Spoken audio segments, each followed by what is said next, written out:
Doctor S Abhilash കാലാവസ്ഥാ വിദഗ്ധൻ ഇപ്പോൾ ടെലിഫോൺ ലൈനിലുണ്ട് പ്രതികരിക്കാൻ. ഡോക്ടർ അഭിലാഷ്, ഈ മഴ ഈ ദിവസങ്ങളിലൊക്കെ ഒന്ന് ശമിക്കും, പിന്നെ കാലവർഷം ശക്തമാകും, അങ്ങനെയായിരുന്നു ആദ്യഘട്ട മുന്നറിയിപ്പുകൾ. അതിൽ നിന്നും മാറിയുള്ള ഒരു കാലാവസ്ഥാ സ്വഭാവമാണോ ഇപ്പോൾ കാണുന്നത്?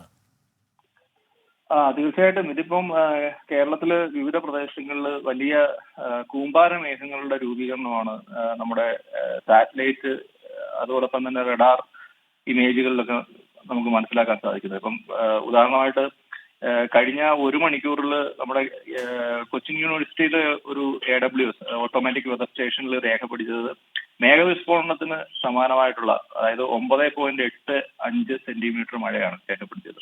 അപ്പൊ അത്തരത്തിൽ കേരളത്തിലെ പ്രത്യേകിച്ചും കൊച്ചി കേന്ദ്രീകരിച്ച് പല മേഖലകളിലും പല റെയിൻ ഗേജ് സ്റ്റേഷൻസിലും 9 സെന്റിമീറ്ററിനടുത്ത് തന്നെ മഴ രേഖപ്പെടുത്തിയിട്ടുണ്ട്. അതെന്ന് പറഞ്ഞു കഴിഞ്ഞാൽ ഒരു മണിക്കൂറിൽ 10 സെന്റിമീറ്റർ മഴ കിട്ടുന്നതാണ് പൊതുവെ മേഘവിസ്ഫോടനം എന്ന് പറയുന്നത്. പക്ഷേ 9.8 എന്ന് പറഞ്ഞു കഴിഞ്ഞാൽ ഏകദേശം മേഘവിസ്ഫോടനത്തിന്റെ ഗണത്തിൽപ്പെടുത്താവുന്ന മഴയാണ് കഴിഞ്ഞ ഒരു മണിക്കൂറിൽ പ്രത്യേകിച്ചും കൊച്ചി നഗരത്തിൽ ലഭിച്ചതും. അതോടൊപ്പം തന്നെ കേരളത്തിലെ പല ഭാഗത്തും ഇത്തരം കൂമ്പാര മേഘങ്ങളിൽ നിന്നുള്ള അതിശക്തമായിട്ടുള്ള മഴയാണ് രാവിലെ ലഭിച്ചത്. ഇപ്പൊ ഇത് തുടരാനുള്ള സാധ്യത കാണുന്നുണ്ടോ? ഈ ഒരു ഇത്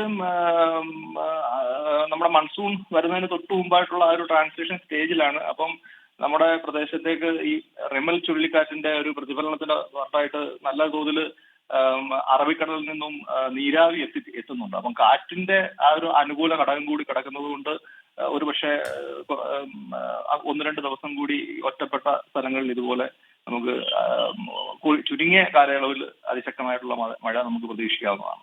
ഡോക്ടർ അഭിലാഷ്, ഈ റെമൽ ചുഴലിക്കാറ്റിന്റെ ആഘാത ശേഷിയൊക്കെ കുറയുന്നു എന്നായിരുന്നില്ലേ റിപ്പോർട്ടുകൾ?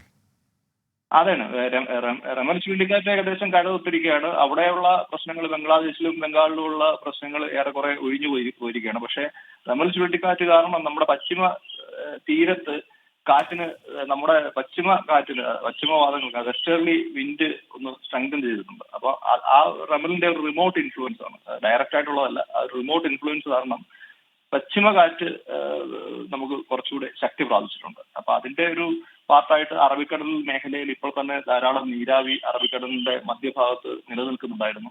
അപ്പൊ ആ ഒരു കാറ്റൂടെ ഫേവറബിൾ ആയതുകൊണ്ട് അത് നമ്മുടെ പ്രദേശത്തേക്ക് കൂടുതൽ കയറി വന്നതാണ്.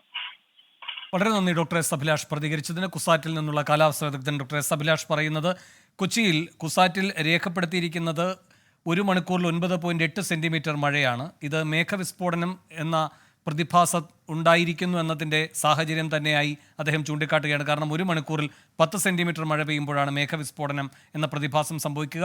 കൊച്ചിയിൽ രേഖപ്പെടുത്തിയിരിക്കുന്നത് ഒരു മണിക്കൂറിൽ 9.8 സെന്റിമീറ്റർ മഴ പെയ്തു എന്നാണ്.